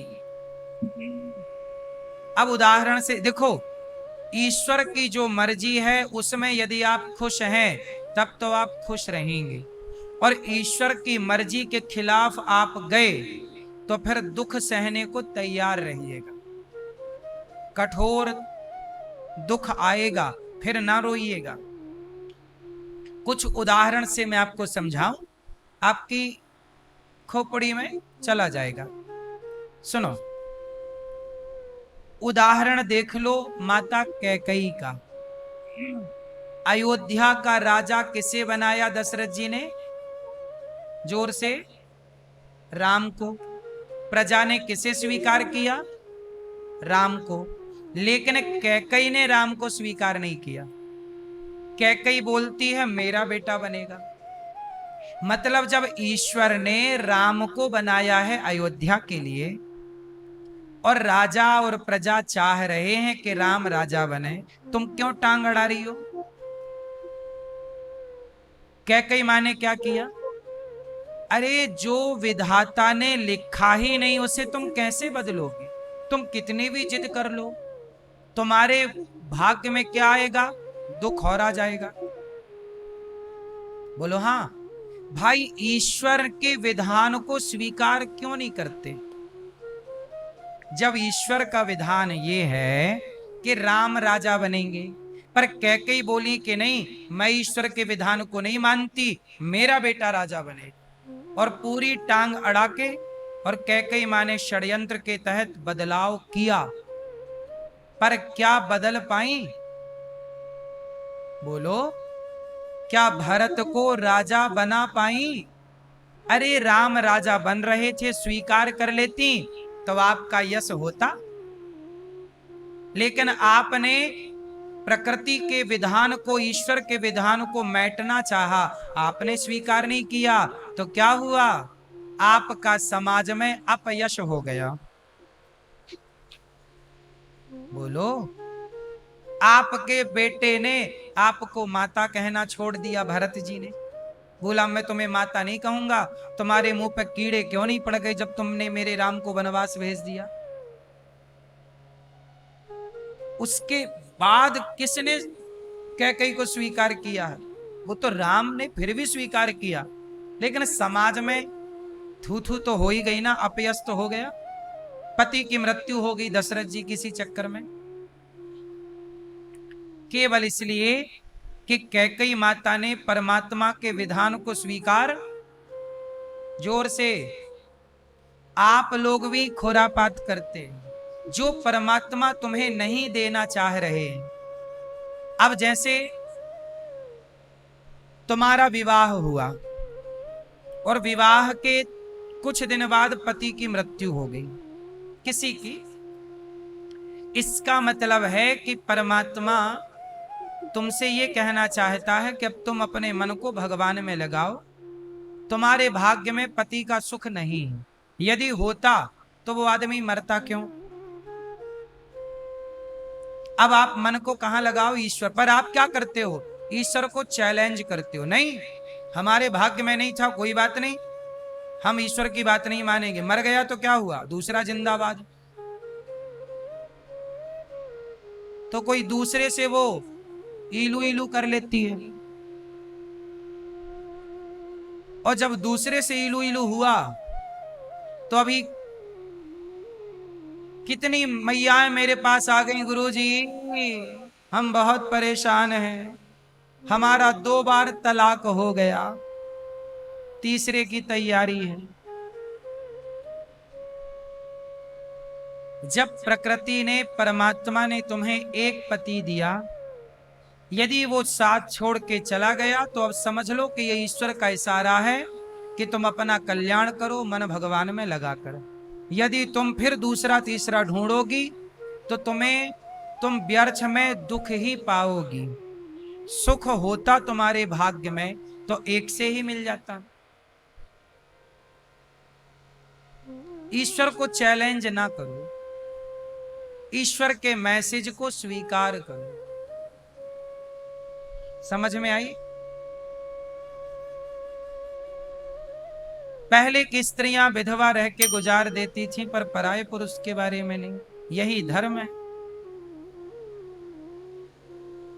आजकल लोग कहते हैं कि बाल विधवा कोई हो गई है तो उसका विवाह, पुनर्विवाह हो जाना चाहिए, ऐसा समाज में लोग कहते हैं। ठीक है, हम ये कहते हैं कि बस सुखी रहो, पर आप समाज में वो केस उठा के देखिएगा पुनर्विवाह के, कि कितने प्रतिशत स्त्रियां सुखी हैं जो पुनर्विवाह वाली हैं। कितने प्रतिशत सुख मिला उन्हें दूसरे पुरुष से। मैं सीधा सीधा जानता हूं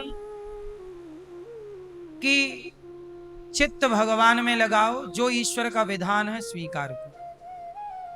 आप लोग जब ईश्वर के विधान को स्वीकार नहीं करते तो आपको कष्ट मिलता है। बात सही है कि गलत? बेटा नहीं है तो अब कुछ लोग बेटा अनाथ आश्रम से गोद ले लेते हैं। जब नहीं है, परमात्मा ने नहीं दिया, तो तुम क्यों खुरापात दिमाग लगा रहे हो? तुम अनाथ आश्रम के बच्चों को पढ़ाओ लिखाओ, तुम अपनी संपत्ति उन बच्चों की पढ़ाई लिखाई में खर्च करके पुण्य कमाओ। पर एक बेटे को गोद लिया एक माँ बाप ने, तो वो बच्चा जब बड़ा हुआ, शादी ब्याह हुई, तो सारी संपत्ति उसने ले ली और माँ बाप को कर दिया बाहर। अब रो रहे हैं सड़क के किनारे बैठ के। तुम्हारे भाग्य में दुख था, इसलिए ईश्वर ने बेटा नहीं दिया। पर आप चाहते हैं, आप ईश्वर के विधान में प्रसन्न नहीं, इसलिए जैसे रखे परमात्मा वैसे रहो। यदि आप अपना दिमाग लगाओगे, परमात्मा को चैलेंज करोगे, तो आपको कष्ट उठाना पड़ेगा। बोलो हाँ या ना? मैंने एक उदाहरण और दिया 2025 का, कि आपने अभी अभी सुना होगा कि हमारे देश में अभी इंदौर में एक घटना घटी। सोनम नाम की लड़की का विवाह हुआ राजा नाम के लड़के से। विवाह हो गया, शादी हो गई, राजी मर्जी है सब। पर लड़की ने क्या किया? ईश्वर को चैलेंज कर दिया। सोनम ने, भगवान ने उस सोनम नाम की लड़की के लिए राजा नाम का लड़का बनाया था। बोलो हाँ। और बनाया और शादी भी हो गई। तो ईश्वर ने तुम्हारे लिए वो लड़का बनाया था जिससे तुम्हारी शादी हो गई। पर सोनम नाम की लड़की ने क्या किया?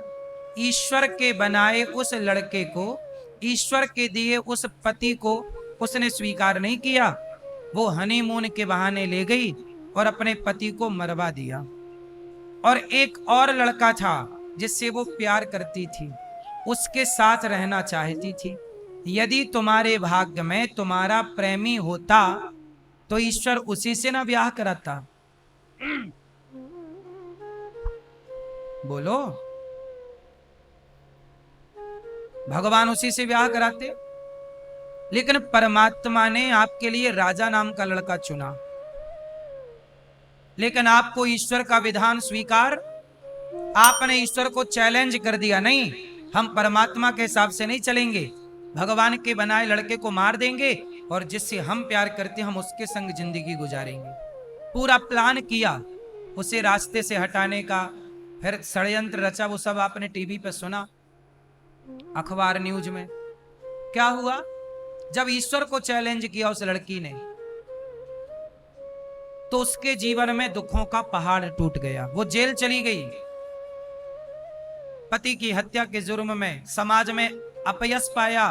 उसके माँ बाप को सिर झुका के चलना पड़ रहा है। माँ बाप की इज्जत खराब कर दी बेटी ने। यदि ईश्वर के बनाए उस विधान को स्वीकार करती तो वो दोनों पति पत्नी खुश रहते कि नहीं? बोलो हाँ। जब आप ईश्वर के विधान क्यों नहीं समझते कि परमात्मा जो चाहता है आप भी वही चाह लो ना। ईश्वर की चाह में अपनी चाह मिलाओगे तो प्रसन्न रहोगे। जब ईश्वर से विपरीत लोग जाना चाहते हैं और विपरीत जाकर सुख चाहते हैं तो वो सिवाय दुख के कुछ नहीं पाते। बोलो हाँ।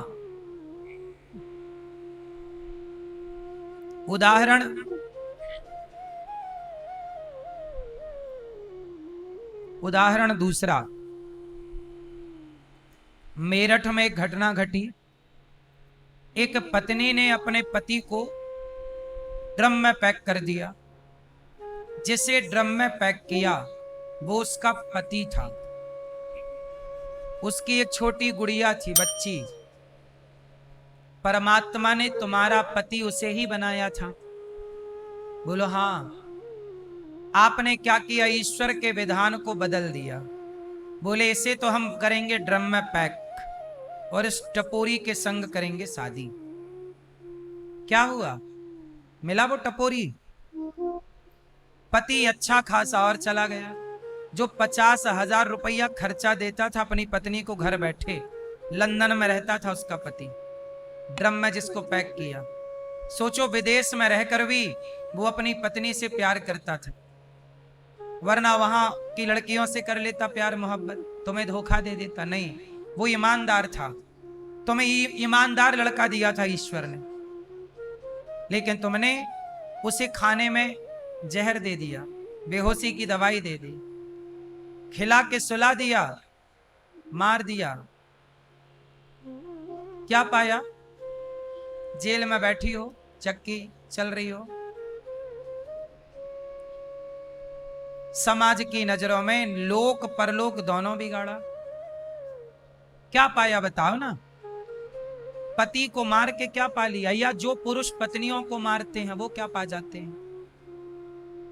ईश्वर ने, गिनो मेरे साथ, बोलो हानि, बोलो हानि, लाभ, जीवन, मरण, यश, अपयश, विधि हाथ, ये सब चीज ईश्वर ने तय कर रखी है। जन्म विवाह मरण गति होई, जहां जस लिखा तहां तस होई। आपका विवाह जिसके संग लिखा है उसी के संग होगा और उसी के संग निभाना आपका धर्म है।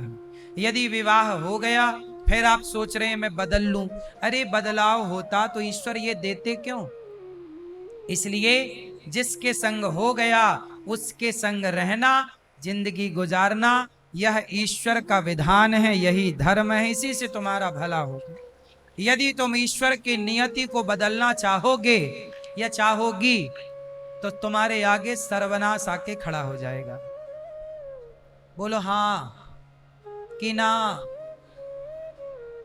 तो ईश्वर को चैलेंज ना करो। यदि गरीबी है तो गरीबी से मेहनत करके आगे बढ़ो।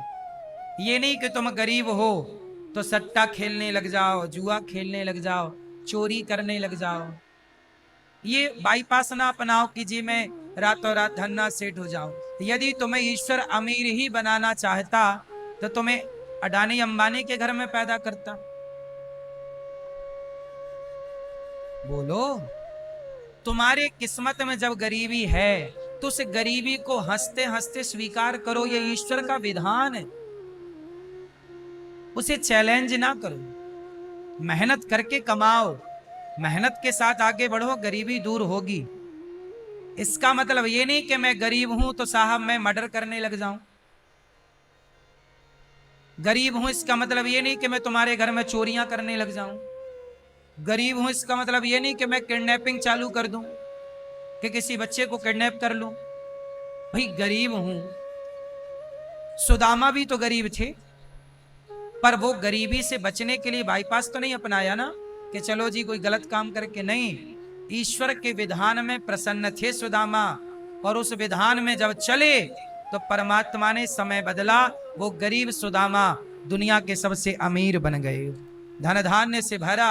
ईश्वर के घर देर है, अंधेर नहीं। थोड़ा सब्र तो रखो, धर्म के रास्ते पर चलो तो सही। ईश्वर को चैलेंज करके क्या पाओगे? क्या वो अंधा है? तुम जिसे अंधा समझ रहे हो वो विधाता अंधा नहीं है, लाख आंख से देख रहा। तुझे देखने वाला सच की खेती कर ले, चतुर नर समय गुजरता जाता। जो विधाता ने दिया है, जो पत्नी दी, जो पति दिया, जो पुत्र दिया, जैसा दिया उसमें हैप्पी रहो भैया। तुम्हारा बेटा डंडा मारता है तुम्हें, तो परमात्मा ने तुम्हें ऐसा बेटा बनाया है, दिया है, स्वीकार करो। ये तुम्हारे किसी जन्म के पापों का दंड है, भोग लो, खुशी खुशी भोगो, खाओ डंडे। क्या करोगे? भाग के जाओगे कहां? किसी का बेटा पांव दबाता है श्रवण कुमार की तरह। भाई समाज में सब प्रकार के बेटे हैं ना। कोई बेटा पांव दबाता है, बाप की आरती उतारता है, बाप के माँ के पांव धो के पीता है, तो कोई बेटा माँ बाप को डंडे मारता है। अलग अलग क्यों बेटे हैं? सब एक से क्यों नहीं? भाई जिस माँ बाप के भाग्य में सुख था उसे अच्छा बेटा दे दिया ईश्वर ने, जिस माँ बाप के भाग्य में दुख देना था उसे गलत बेटा दे दिया। ये सब तुम्हारा ही कर्मों का फल है, इसे किसी और का दोषारोपण ना समझो। को ना काहू को सुख दुख कर दाता, निज कृत कर्म भोग सब भ्राता। मैं जो पा रहा हूं, सुख या दुख, अच्छा या बुरा, वो मेरे कर्मों का फल है। जो मैंने किया होगा वो मुझे मिल रहा, जो मैं कर रहा हूं वो आगे की तैयारी है। कर्मों के अकॉर्डिंग ही आगे का निर्माण होगा। लोग कहते ना मेरे भाग्य में होगा तो मिलेगा, नहीं। तुमने भाग्य बनाया है स्वयं। अच्छे कर्म किए तो अच्छा भाग्य बना, बुरे कर्म किए तो। हम ही अपने भाग्य निर्माता। आपका भाग्य किसने लिखा? बोलो। आपने ही लिखा।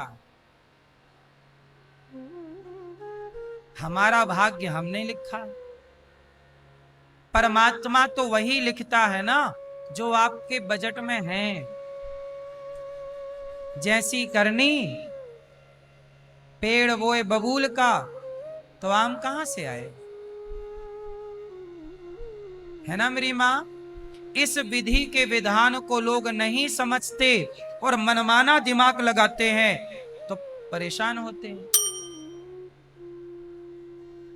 ये सब प्रकृति चाह रही है, परमात्मा चाह रहे हैं कि मैं ये दास वृद्ध माओं की सेवा करे, आपकी सेवा करे, सबको भोजन की सेवा करे। जो परमात्मा मेरे से चाह रहे हैं वो मेरे से करवा रहे हैं, जो आपसे चाह रहे हैं आपसे करा रहे हैं। आप लोग कई बार ईर्ष्या करते हो, वो बहुत सुखी है। सुनो, हर व्यक्ति अपने भाग्य का ही तो सुख दुख भोगता है ना। आप किसी को देख के जलते क्यों हो? और जल के पाओगे क्या? तुम्हारा पड़ोसी सुखी है, कोई दुखी है, क्यों? भाई वो अपने भाग्य का भोग रहा। कोई बच्चा पैदा होती अपाहिज होता, उसे तो किसी ने अपाहिज नहीं किया ना। कोई बच्चा पैदा होती अंधा होता, उसे तो किसी ने अंधा नहीं किया ना। प्रकृति ने करके भेजा है। क्यों भेजा? जरूर उसने किसी की आंखें उससे छीन ली होंगी, किसी प्रकार का उससे पाप हुआ होगा। वो पाप कहां जाए? अवश्यमेव भोक्तव्यम।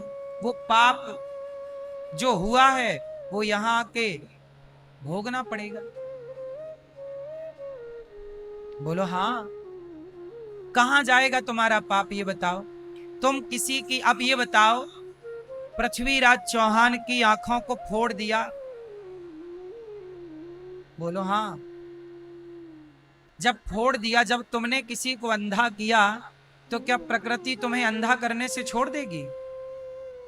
बोलो।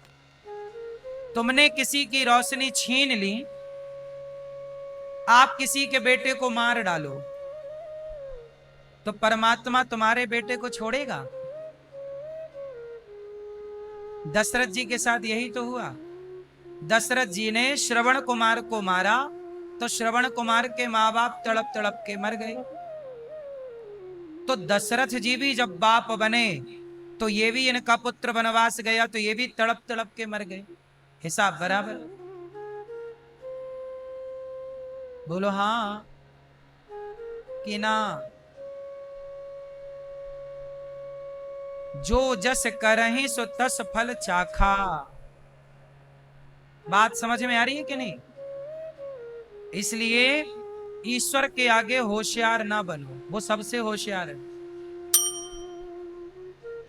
जो ईश्वर ने तुम्हारा बेटा, पत्नी, पति, परि, जितना ईश्वर ने तुम्हें पैसा दिया, जो घर दिया, मेहनत करके आगे बढ़ो। ईमानदारी से परमात्मा का ध्यान करते संपन्नता की तरफ जाओ, परंतु ईश्वर के विधान को स्वीकार करो। उस हाल में खुश रहो। पत्नी काली है, अब तुम गोरी स्त्रियों को देख देख के रो रहे हो, काश ये हमारी होती है। क्या होगा इससे? गोरी होती तुम्हारे भाग्य में तो परमात्मा गोरी ही देता। जैसी दी है उसके संग अब भैया खुश रहो।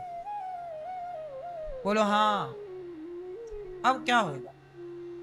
ये ईश्वर का विधान स्वीकार।